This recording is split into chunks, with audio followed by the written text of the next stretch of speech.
Once upon a time, in the center of ancient Rome, where brutality is the order of the day and the respect for human life was almost absent, being a Christian was a very serious offense that could lead a person to an agonizing death. Imagine this, a cauldron, which is a very large pot with tree legs standing almost 6 feet on 3 large stones with large firewood burning under it endlessly. A drum of cooking oil was then introduced into the pot up to a 3/4 full. Then the men tending the fire kept pushing and setting the firewood well to enhance burning, and soon a great fire was burning under the pot and producing great heat, and within minutes, the oil was boiling hot ready for frying.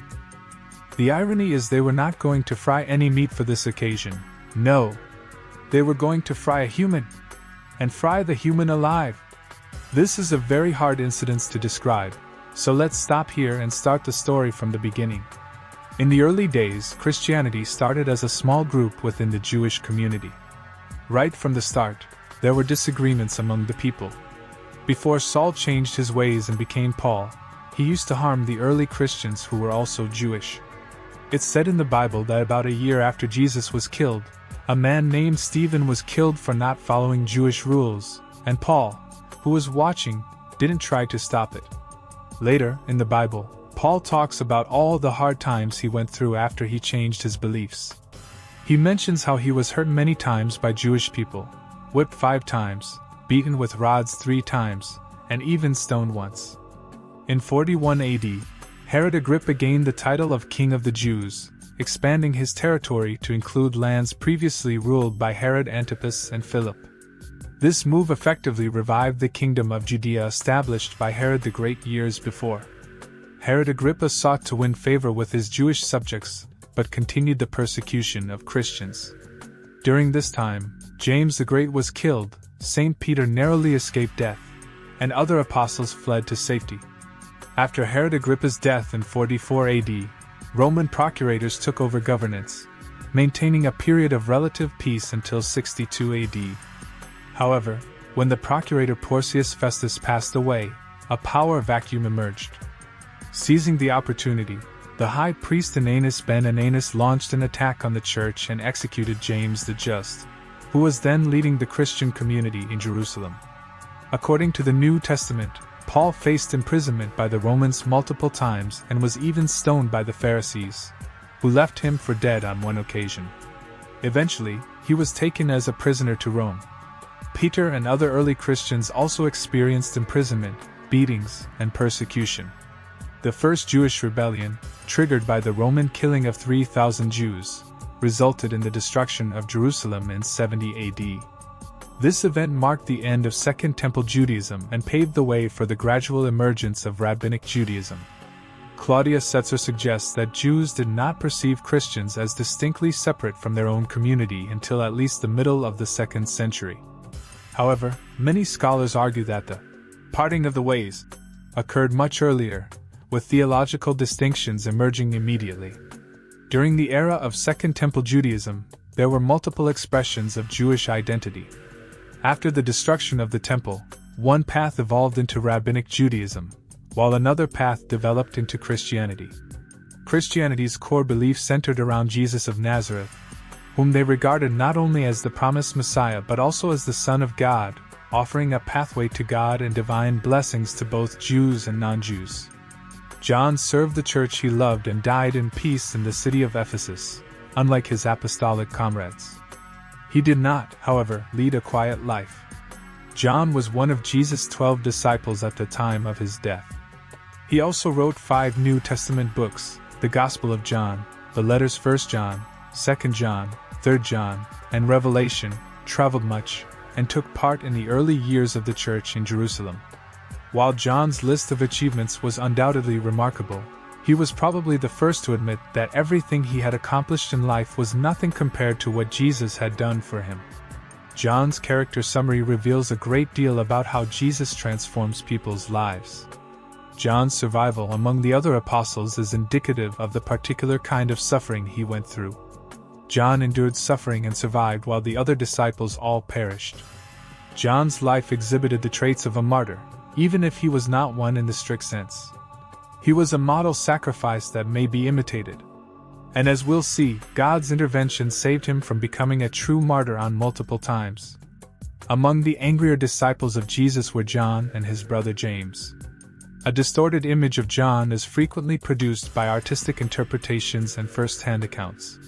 He was a disciple that Jesus liked, to be sure, but it didn't make him especially endearing. More likely, he was a typical rough-and-tumble, diligent, brazen fisherman of his era lacking in social graces. It's likely that Jesus referred to John and his brother as sons of thunder, more as a loving nickname than as a compliment. Early in his narrative, Mark mentions that unique moniker, 3 verse 17, suggesting that their qualities were apparent right away. They definitely lived up to the moniker. Once, following their observation of Jesus' transfiguration on the mountain, Peter, James, and John got into a telling disagreement about who was the greatest among them within the group of disciples. John said that he and the others had confronted someone who was casting out demons in the name of Jesus, after Jesus had neutralized that argument. Luke 9 verse 49 states that they had urged the guy to cease, because he does not follow with us. John was surprised by Jesus' desire that others be encouraged to exercise the authority bestowed upon them in Jesus' name, as he had anticipated Jesus to grant him approval. However, the competition for status and power was far from ended. The last voyage to Jerusalem and an event in Samaria, a town where Jesus was not welcomed, are promptly described by Luke. "Lord, do you want us to tell fire to come down from heaven and consume them?" John and James offered to take action, anxious to demonstrate their perceived increased authority among the Lord's followers. Luke 9 verse 54. It's possible that Jesus turned so they could see his face but said nothing, as we are just told that he turned and rebuked them for this idea. Perhaps the gaze was a more painful correction than the words. The discipleship process Jesus spent a great deal of effort and time practicing with the earliest disciples, and it persisted all of the apostles' lives. John had to learn the hard way of love. He is disclosing what changed him from a son of thunder to a son of love when he continuously uses the name Jesus loved to describe himself in his story. John 13 verse 23. He was loved by Jesus. John's thirst for the truth never went away. It seems clear from even a cursory study of his gospel and the 3 letters of John that the author was an ardent defender of the truth. However, what comes across even more from John's writings is that he was a man of love. By the conclusion of his life, John had condensed his teaching into a single, gentle command. Children, love one another, according to ancient witnesses like Eusebius. It seems that was his go-to response whenever he was asked to say something or offer an opinion.